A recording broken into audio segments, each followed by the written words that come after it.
He is the sports anchor for the New York Post and SNYtv. We welcome Dexter Henry onto Hoopsology. How's it going, Dexter? It's going good, Justin. Matt, good to see you guys. Thank you for having me on. I love the name of your podcast. Hoopsology is a dope name, so thanks for having me. Thank No you. problem. Appreciate the name shout out, and wanted this to have you on to kind of, at least I can't speak for Matt, but just for myself, kind of see if you can kind of navigate what is kind of happening with the playoffs because I can't get a certain beat on it. I mean, I'll just tell you flat out, Matt and I, we picked the Nets to go over with the Boston Celtics. We Oh were man, totally we're wrong addressing there. this right away. Well, I had to. Hey, my dad's a hardcore Celtics fan. I heard from it all week. So I guess I just want to ask overall because heading into this season, the Nets were like by a lot of media members just the odds-on favorite. People are just proclaiming this team to be the greatest team of all time. We've heard all the chatter, but now that we're actually in the nitty-gritty of the playoffs, and we know which teams are fake, which teams are real. Kind of, what are your impressions of like the real contending teams so far? And has anything surprised you so far? I I was surprised at how easily the Celtics disposed of the Nets, right? And it's not that those games weren't competitive or close because they actually were, but it's how bad the Nets looked. I had issues with their defense all season long. I never thought they were good as people thought, and obviously the whole Kyrie thing and everything that went on with that.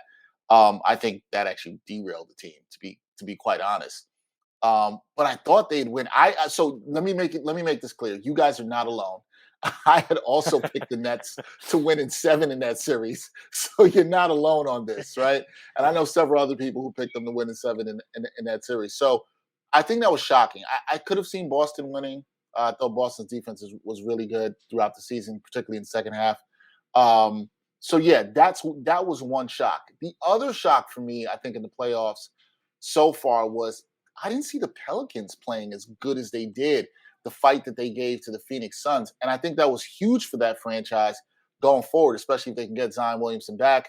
They have something to build on with CJ McCollum, Brandon Ingram, some of the young guys, Herb Jones, who I liked, Jose Alvarado, who's from here in New York. And I think that was a shock about how well they played. If I had to, I'm trying to think if I could pick a third one that really shocked me. Maybe I wasn't as shocked at how good Miami locked up Trey. I was not that much of a believer in the Hawks. I think they're a little bit suspect defensively as people really got high on their run last year, guys. I think that was shocking. I was not shocked. You were. You got. It's okay, Matt. It's fine if you were. I was Yeah. not. I'll tell you what I wasn't shocked about. Was not shocked about Dallas beating Utah. Didn't believe in Utah. Been saying that. I think they need to blow that situation up. Um, I think my other shock, and maybe it shouldn't be a shock as well, too, would be Carl Anthony Towns. I didn't think he would disappear as much as he did in particular games, especially even in that game 6. I thought he might step up a little bit more. He had some good games, but then there were games when he disappeared, and the Timberwolves the way they collapsed. That was probably disappointing and shocking. But yeah, I'd probably say the Nets ouster in 4 because you said this, Justin. They were the preseason favorite by many, no doubt, right? Preseason favorite. I think they're the first. I read this stat somewhere. They're the first preseason favorite um, to not win at least one single game in the playoffs. Like that's never happened. So yeah, it's definitely a shocker, and we'll see what happens in Brooklyn. We'll see. I have one more question. I'll pass it over to Matt. You Yeah. you mentioned the Timberwolves and you mentioned the Pelicans, and I think both their teams are very interesting for different reasons. With the Pelicans, excuse me, with Zion Williamson, and I don't know how that team feels because you said it yourself that was a very surprising performance, and I feel like with Brandon Ingram, he's really come on since he's been in New Orleans. But you have this potential superstar, but he's had all sorts of problems. And you take a look at Minnesota. I mean, you saw Carl Anthony Towns. He won the 3-point contest. He proclaims himself the best, best shooting big man of all time.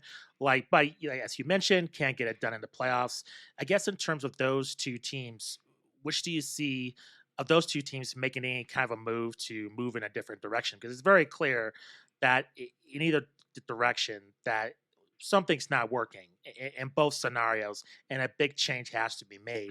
Do you see both teams sticking kind of with those superstars, or do you see them, doing something drastic when a time comes? So let me tackle New Orleans first, right? Like I find it very hard to believe that they are going to move on or change direction in terms of as far as Zion Williamson goes, Justin. Right? Like I find hard to believe because you got to look at it this way. They've been spurned a couple of times. Chris Paul left them, and for good reason because the ownership management stuff was in flux. Anthony Davis left them with the "That's All Folks" shirt and all that stuff. Right? He did all that, and he left them. They really, as a franchise, can't afford for Zion Williamson to leave. So those extension talks are going to be interesting because do they give him a fully guaranteed contract? Do they put in some protections because of injury? But I think for them, why I think they're a little bit easier than Minnesota, Justin, is that they at least are like, look, we have something that we've seen here. We just haven't seen it with this other really shiny piece that we like. And we saw him look really good when he was healthy last season. So how does that look if we put him into this culture? They have a coach they like. They've got some other young pieces they like. They got a veteran adult in the room, and CJ McCollum. So I think that it could be fine for them. Now the Timberwolves, right? That's where you have to really start asking yourself. And I think the big question you have to ask, if you're being honest, if you're the Timberwolves, is Cat that dude? Is he that guy that can lead us to the next level? Right now, if you ask me, I don't think so. Now, I'm not saying this guy is better than him yet, but is that dude already on your team? And is he Anthony Edwards? I'm a little bit more inclined to believe that he is that guy. Now, I'm not saying he's there yet. He could be. What that entails, then, guys, I think is, are you going to give him the keys to the car? Are you going to now say, hey, Anthony Edwards, this is your show. You're going to cook. We're going to let you do it. How does Cat feel about that? Is he okay with that? Does he want to be traded? If I'm Minnesota, I might look to get off Cat or D'Angelo Russell, tear this down for a bit and build it back up with Anthony Edwards. Do I think they're going to do that, guys? No, because I think they got a taste of the playoffs and they want to, but they want some more fans in the seats for playoff games. Well, what does that really translate to if you're Minnesota? We'll see. New ownership with A-Rod and the guys there. We'll see. If I was them, I'd start tearing it down and building around Anthony Edwards, but I don't think they're going to do that. Yeah, great points there, Dexter, and complicated situations in both cases because not traditional free agent destinations, either of those franchises. So that does kind of lock you into place almost maybe, or at least cause that extra desperation. Unfortunately, I wanted to ask you about going back to the Nets, and I want to ask you because you're in that region, right? Correct me if Yeah, I'm wrong. yeah. Yes. I'm from Brooklyn. Still live in Brooklyn, actually. So yeah, I'm from there. Yeah, Right. yep. Um, just wanted to get your perspective on the pulse of the fan base from what you've been able to see, and also what, if any, of the media narratives are ringing true to that fan base. We have Mm. this bus driver conversation on NBA on TNT, before the Nets were eliminated, I believe. We have the Ben Simmons saga and perhaps instant buyer's remorse on that. We have, of course, the Kyrie debacle that you mentioned earlier. What is kind of the pulse of this fan base right now? What's the confidence level? Is it just as simple as we need to see what Ben Simmons can do on this team, and is if he's going to show up, will they be elite next year? So, and with the fan base, I feel like I'm pretty connected and plugged in with the fan base and some people around the Nets and of that nature. They're still generally optimistic in that we got two guys who are top end talent, and so we should be able to win. Now, for me, I think we might want to pump the brakes on that because I think that's the reason all of us here made the mistake of picking the Nets to beat Boston. We're Hmm. like, yo, they got these two dudes, right? So, like, this is going to work. And I think what you've seen with the Nets and in these playoffs, as Justin was talking about earlier, about how hard it has been for him to figure this out, is the fact that you need more than just the dudes. Like chemistry matters, right? Like chemistry matters, being able to get stops matters, all that stuff matters. So, in terms of the pulse of the fan base with the Nets, I still think there's optimism for that. And I understand that optimism. I don't want to say that. But the biggest concern I hear from fans, people around the team is, okay, what's the roster construction going to be like? right, next year? How are you getting guys that actually support KD and Kyrie? What does Ben Simmons look like? None of us know because we haven't seen him play a game in over a year, right? And the last time we saw him play a game, he looked like he didn't want to shoot. And I'm saying this in Mhm. all seriousness. Like, I'm Mhm. not saying this to make any kind of joke, but what's his mental health like, as well too, and all the things that we've heard around that. I think that's going to be a huge factor because you're hearing things that are blocking him from actually being able to play basketball. Is it physical? Is it mental? So I mean, honestly, when you hear like fan base, they're still confident because they've got top end talent, but there's still a lot of question marks. And the other thing we have to notice, KD is getting older. This was year 15 in the league for KD. He's had the injuries he's had with tearing his Achilles. And what is he now? He's probably on the decline. He's at the end of his prime. So while I think there's optimism, I've been saying this, and I said this on one of my shows, is that you kind of have to look at this experiment, if you want to say that, as a failure because it has not produced. Every move has gone the other way. Last year was a tough break. They had the injuries to the guys. This year, it's on Kyrie. And that's the other thing for me. And last thing I'll say on the Nets there is that when you're looking towards the future, can you rely on Kyrie? If it was up to me, guys, no. And Mhm. I don't know about giving him an extension there. You can't count on him. You can't trust him. James Harden even got frustrated with that. And I think he was right for that. But um, that's going to be the biggest thing. Can you trust Kyrie? Is he going to play more than 60 games in a year? He's played 103 games in 3 seasons as a Brooklyn Net. That's not going to get it done. We'll see. Yeah, fair points, and that's two guys on the roster, two of your stars. I mean, two of your three basically max contracts that there are huge question marks like that. You bring up the Achilles with Kevin Durant, and I think that's such an interesting thing to examine in terms of like the chemistry on that roster and moving into the locker room next year.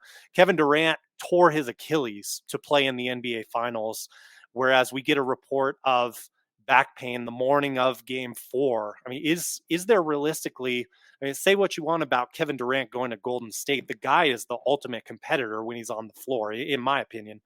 And can Ben Simmons possibly earn his respect next season? Do you think there's Hmm. some level of understanding there? Can they meet eye to eye next year, even if Ben Simmons is ready to go when the ball rolls out in game 1?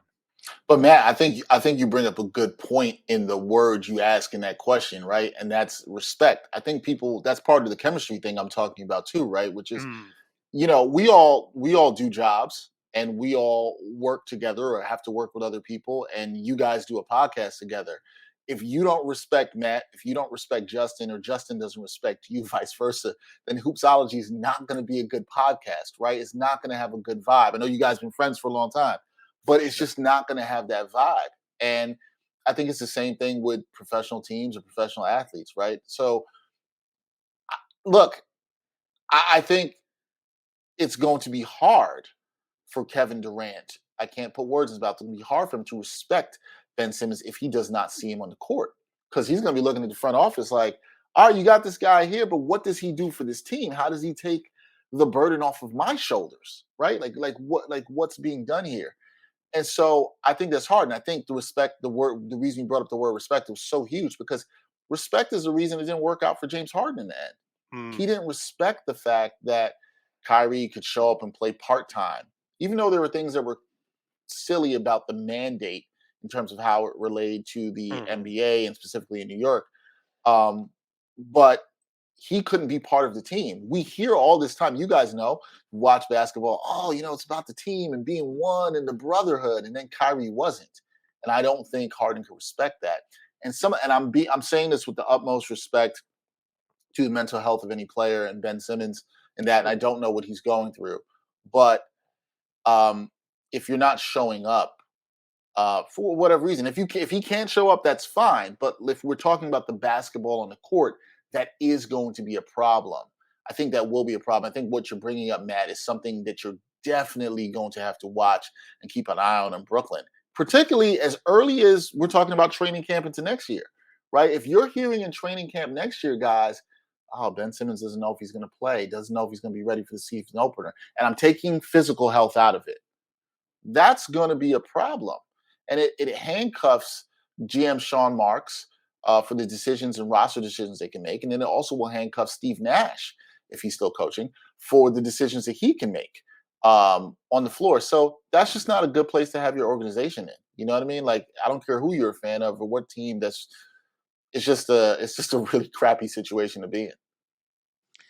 Dexter, to that point, and since you brought up Ben Simmons, I mean, we've asked plenty of our guests this, and I want to get your insight into really examining why a lot of respected media members and players hold Ben Simmons' potential since he came out of LSU in high regard, when it's been painfully apparent to me that I don't think he's ever had superstar potential. I think he's a great defensive player, but the label, and particularly Stephen A. Smith, even in the same zip code as LeBron James, let alone being the next LeBron James. I don't, Yeah. I don't understand that correlation, and it seems like it's that opinion that Stephen A. Smith has resonated, has been kind of like a stench through this whole situation in terms of him being a superstar player, where that's not what he does.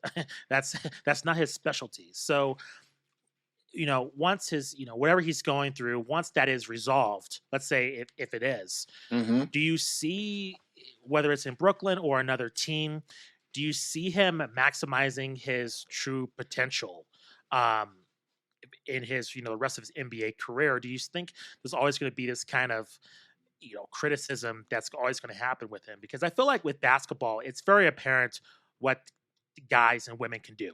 I just feel like the skills are right there. People can improve, and their skills can go up and down. But I feel like it's compared to football, where you can see transformations in people's games. I feel like in basketball, I feel like, yeah, you can add a jump shot, you can do this and do that, but the skill set's very apparent. You can see the potential right there. And I think with Ben Simmons, I feel like we've been trying to put him in this box he doesn't fit in. Whereas if he's used correctly, he can be a surefire asset to a lot of great teams out there if used correctly. And I'm just wondering, does that play into a lot of the pressure that he's feeling in Brooklyn? And where do you see his maximum potential going down the line? So I think you brought up a lot of great things here. And the first thing I want to say is that you and I seem like we were on the same page about Ben Simmons a long time ago. Like, this is before him not shooting in the playoff series against Atlanta last year. I will say this, and this is maybe the first show or something I've said this on. The year he was drafted, because he was number one, Brandon Ingram was number two. And I said this. I said, I think Brandon Ingram is the better player. I thought Brandon Ingram should have been the top pick. I had said this all along. I think now we can see that he's the better player. Although Justin is right. Certain people have tried to push the narrative. Oh, he's got superstar talent. And I'm always like, does he? Like, is he a superstar? Like, we have to be very careful with the word superstar. Everybody's not a superstar, okay? Or a superstar potential, right? Despite Zion Williamson missing all the games that he has, he's got superstar potential, right? Like, if healthy, he's got superstar potential.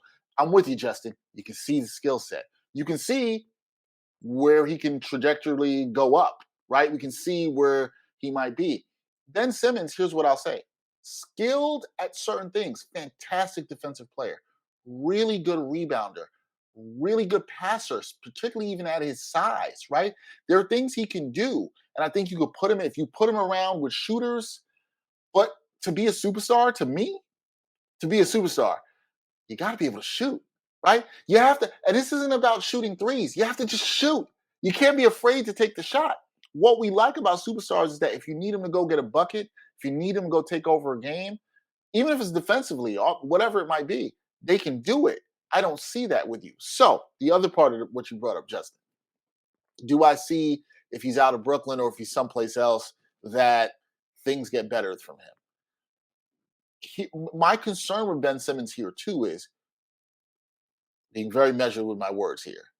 You were having some issues in terms of being able to play with mental health, and you were in Philly. We all know Philly is a very tough town, as is a lot of the sports fans here in the Northeast.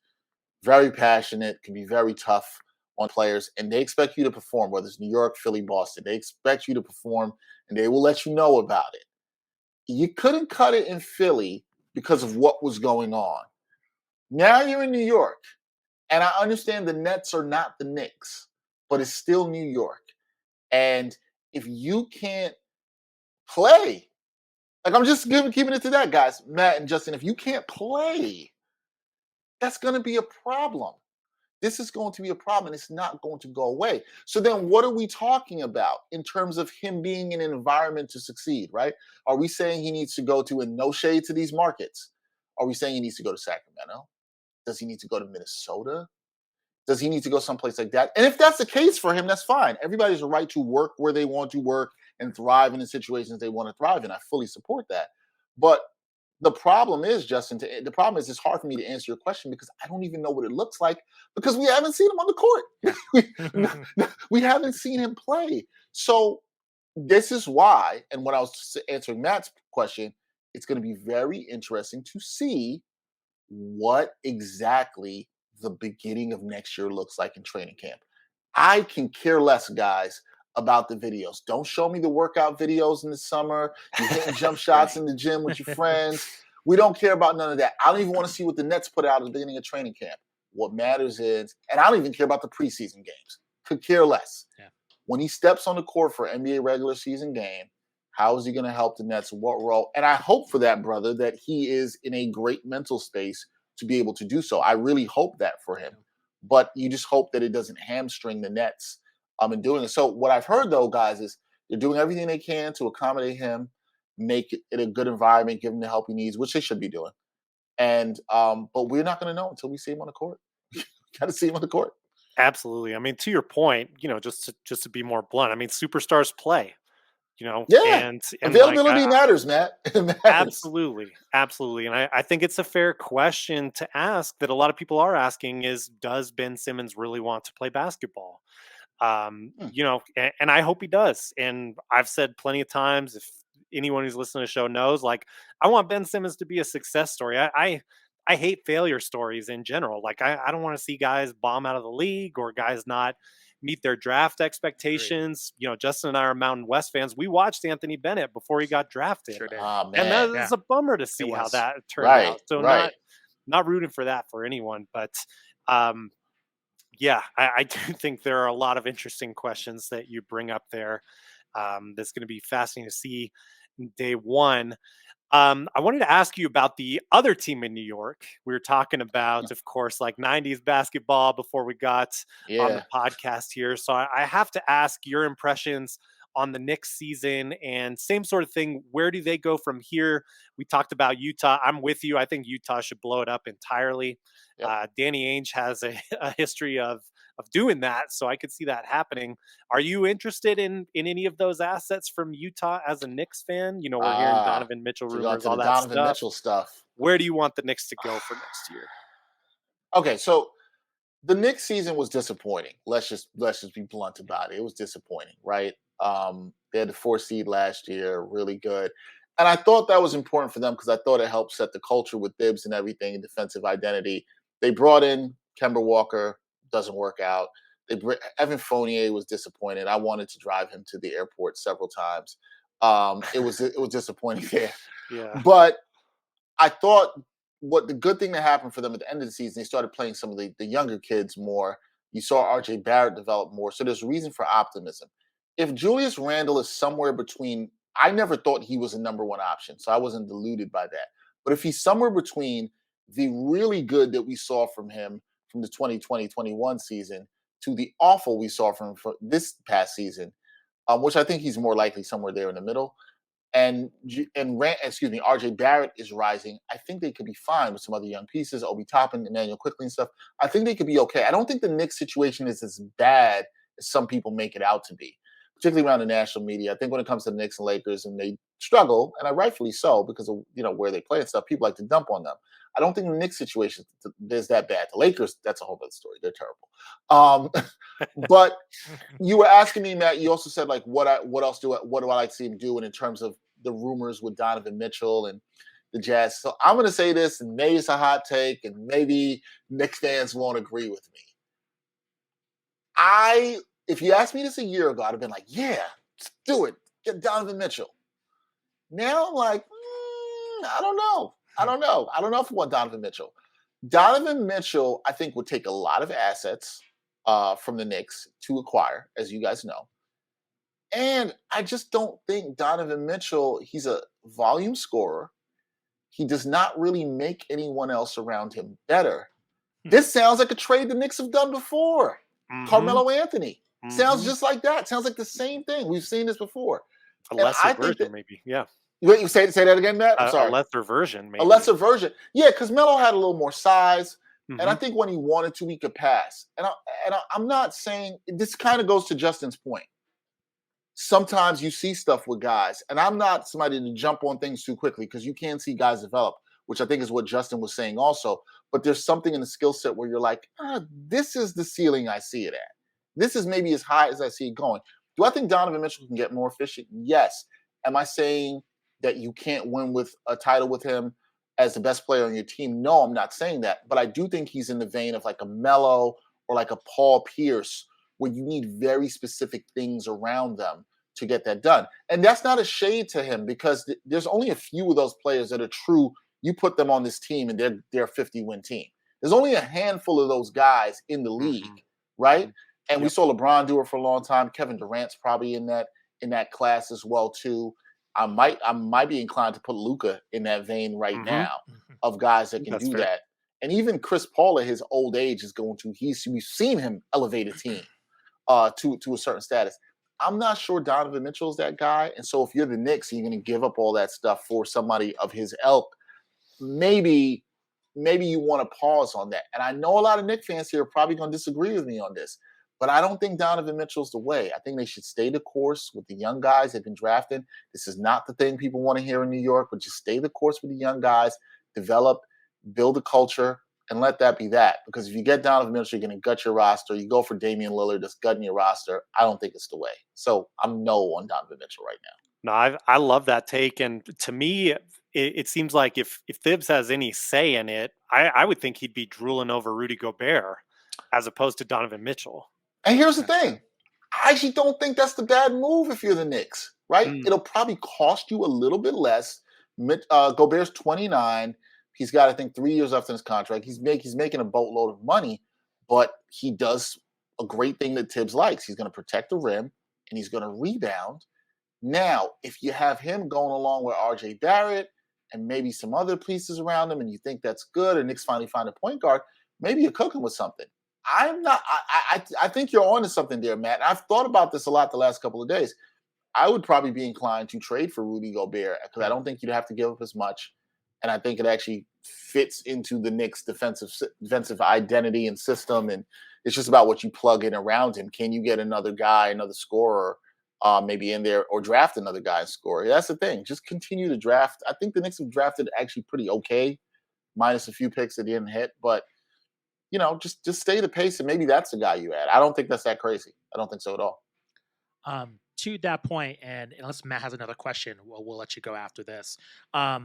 That's interesting. You talk about the Knicks fan base. They seem very impatient, and it's surprising to kind of to hear you say. Maybe it's not surprising. I don't know, but maybe forgive me for my ignorance. But it's okay. I just, to me, it's just like being in a position as a Bulls fan. Just now, I understand their fortunes have turned positively within this season, but being years prior to that, just things struggle, and particularly after the Jordan years, and then build through the draft and then being successful.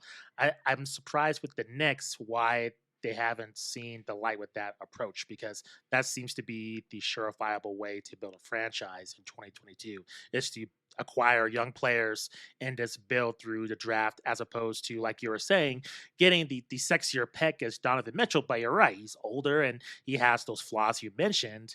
And I just see, it's just the same story, different day. I'm just wondering why, with the Knicks fans, why they just want to just repeat history over and over again. I think the Knicks fan, I grew up a Knicks fan, and you saw how it was last postseason in the Garden. Yes. They're crazy, right? Yeah. You saw beginning of this year. We beat the Celtics in the first game. Bing bong. Bing bong. Went from bing bong to all wrong, right, guys? And they're so, you know what it is, man? It's like somebody, you've seen somebody, they're just so desperate for something. It could be anything, whatever it is, right? They're just so desperate. I think the Knicks fans are so desperate to win, and they're so desperate for another star here. Maybe they didn't appreciate what they had, and I think there was some lack of appreciation when Patrick Ewing was here and everything that he did. But take the fans aside from it, Justin. When you look at the last 25 years or so of Knicks basketball, actually getting closer to 30 now, we're talking about. It's the front office regimes led by James Dolan. There hasn't been any patience there. There's been a lot of impatience. And when there was a time where someone actually had patience, which was Donnie Walsh, last guy that's here, they haven't stuck the course, and there's pressure from the fan base. The fans want a star. That's what I sense right now in Knicks fans. We need a star. In Brooklyn, they got KD and Kyrie, and we don't have a star. And it's like, well, maybe RJ Barrett could be that dude. I never thought Julius Randle was that guy, but maybe RJ Barrett could be that dude. Let him grow into that, right? There's some good things. He was a number 3 pick. There's some good things with his talent that you can see. Maybe Obi Toppin is his running mate here. And we saw great things from him down the season. Maybe you got a nice piece in Emmanuel Quickly or Quentin Grimes, and these guys are good role players that are part of the culture. Build that way, and that's fine. You've seen that happen. Now, I do think it's important in this league, as you know, you got to have that guy, or at least one of those guys that can push you up. You saw what DeMar DeRozan did this year for your Bulls, Justin. Yeah. And you've seen how Zach LaVine has developed. I was sour on Zach LaVine 2-3 seasons ago. Didn't like him. Thought he was inefficient. And then not this season, the previous season, I was like, oh, man, he's turned a corner. Yeah. And then I saw it continue this season. And I think him playing with somebody like a DeMar DeRozan has helped only to elevate his game, right? And now the Bulls are a team, I know it was a disappointing first round for them, but they had a lot going on with that team. COVID, injuries. Yeah. I'd like to see the team healthy when you have Patrick Williams and Caruso. And look, I have never have any love for the Bulls, but I like what they've done and then the moves they've made. But they stayed patient for a while. Yeah. And then they went for a Vucevic, and they went for a DeMar DeRozan, and they went for a Caruso. I think staying patient in today's NBA, I think you make a great point, Justin, in that in today's NBA, this is not the old NBA. Today's NBA developed through the draft, but New York. I'm a New Yorker, born and raised. People here want things quick. They want it instantly. They want a superstar. There's also somewhat of a level of arrogance. And that's why you're shocked, Justin, because you're like, man, Dexter's showing patience here? I've never heard that from a New Yorker. I don't know what to do with that. And there's a level of arrogance that, well, from New York, we should win. Well, that doesn't mean anything. The Knicks have stunk for a couple generations. People haven't seen them do anything good. Now, but I do think, I will say this, to wrap on this point, I do think that this regime that's come in with Leon Rose and these guys, they seem to have somewhat of a plan. And even though the moves with Fournier and Kemba didn't work out, the thing I like with the Knicks is their salary cap situation's not bad. They're not hamstrung. They have some decent young talent. And I still think they're primed to make a move. I just think they have to make the right move. Because you see, when you go all in for one guy from the Melo era, you can lose a lot of your assets, a lot of your flexibility, and that might not be the way to go. That generally hasn't worked out for a lot of teams when they go all in for one guy. That generally hasn't worked out. And hopefully the Knicks learn from that. And that's why I know a lot of people think I'm crazy. Matt, I know you seem to rock with me on this. But Donovan Mitchell, while I like his talent, I'm not sure he's that guy you go all in for. I have a little bit of pause on that. Totally with you. Dexter, if I could just ask you one more thing. We had a very entertaining first round, but everything went chalk. So you're 1, 2, 3, 4, 1. Do you see any potential upsets as we're, 1 or 2 games, depending on the teams, into the second round? I mean, I guess your obvious one would be the Bucks with that stunner in game 1, but do you see anything playing out outside of chalk? I think the Bucks are the one. Right? Like the Bucks are the one I would say if I had to put money on it, I'd be like, they're most likely to have an upset. And I think they're probably been a little bit disrespected being the defending champs. But I understand why people had some concern with no Middleton. However, I think them winning that game on the road without Middleton and the way they were able to play so physical is only going to give them a lot of confidence in the series. Now, the other one I would have probably gone with but injuries changes too, is maybe Philly and Miami. Because I thought that could have been a real toss-up series and a really good series. With no Embiid, that Philadelphia team is going to struggle to score. We saw that in game one. Mhm. Harden was getting his. Tobias was cooking for a little bit, but you're asking a lot of Maxey as a second year player here. I don't think they have enough against Miami. Miami's just too good defensively. The other one I'm going to say, I don't think this team will upset, but I think you got to keep an eye on it because I'm just such a fan of this guy. Is the Mavericks? Mhm. Doncic is so good, but the Suns are also so good in terms of staying home with their shooters and defending and whatnot. But I liked a little bit of what we saw at the end of game one. I thought the Mavs played really hard and figured some things out defensively. And I think they can steal a game or two, and I think they can make Phoenix sweat. I don't think they'll get it done, but I think they can make it sweat. And I think Luke is that good that he can cause some problems. I mean, he's my favorite player to watch in the league, and I was telling people that he was going to be good, should have been drafted number one overall. But whatever. The Suns are doing fine, even though they didn't do that. Sacramento, they're the ones who messed up. For sure. So Yeah. it's funny because if you ask me, Matt, I think everything here is going to go to chalk again, probably in this round, with the exception of I think the Bucks can do it. I do think the Bucks can do it. I think they can pull the upset there. But I do think the Warriors will beat the Grizzlies, although I don't think that'll be easy. I don't think any of these series will be easy. I think Miami might have the easiest time. I think in this round, we'll get a 7-gamer. I think we'll get at least one. And I think Mhm. at least a bunch of others going to 6. So I think this is going to be really good. And then, when you get to the conference finals, I think it's going to be really fun, particularly in the West. If we get Golden State and the Suns, whoo, I'm looking forward to that. I don't look on the East Coast. We don't care how late those games are. I mean, I stay up and watch this stuff anyway. I can't wait to see that series. I think that'll be a whole lot of fun. Lucky for you guys, you don't have to worry about being up too late with that. Our West For Coast sure. brothers and sisters, they can be fine. But I think the playoffs has been fun. I think it's been tough to predict these games, like Justin said early. But I think that speaks to a lot of the good talent in the league. I don't want to just people throw the P word parody around. I think there's a lot of good talent in the league, and there's a lot of different styles being played right now, which I think is good for the game. And I think it's been good for the game. Actually, I know this sounds crazy. I think it's been good that like LeBron's not in the playoffs this year. Um, I think it's really good that you're getting to see some other stars and some younger stars shine on the stage. And I think that's dope for basketball. And hopefully we see it because there's just so much good talent in the league, man. When you look at what Ja's doing, what Giannis is continuing to do, Jason Tatum, Jalen Brown, it's been fantastic. So I'm excited, man. I'm excited about the future of the league and what's going on. So it's been a fun playoffs. Well, Dexter, thank you very much for coming on to the pod and chopping up with us. Can you please let our audience know where you can find you on social media, all your podcasts that you're working on, your media outlets, and anything else you're working on? Yeah, well, yeah. You can find me on social media at DHenryTV, Instagram and Twitter. As Justin said at the top, I do work for SNY and the New York Post as their digital anchor for them. You catch me there on the weekends. Check their YouTube channels or their websites. I'm on there. I also host the Ain't Hard to Tell podcast with my friend Brian Fonseca. It's a sports and hip hop podcast, and I also host another digital NBA show, which I got to have both of you guys on. You guys have to come on that too. It's called the NBA Exchange. I do that 3 times a week, Monday, Wednesday, and Friday via Awesome. the Backpack Broadcasting outlet. But thank you guys for having me. It's always good when I get to come on to a fun NBA podcast and talk basketball with people who know it so well and are so passionate about the game too. So whenever you guys want me back, man, always down to come back and talk some hoops. Like you don't want to get me to shut up, get me to talk some hoops. That always works. It always works. Appreciate you, Dexter. Thank you very much.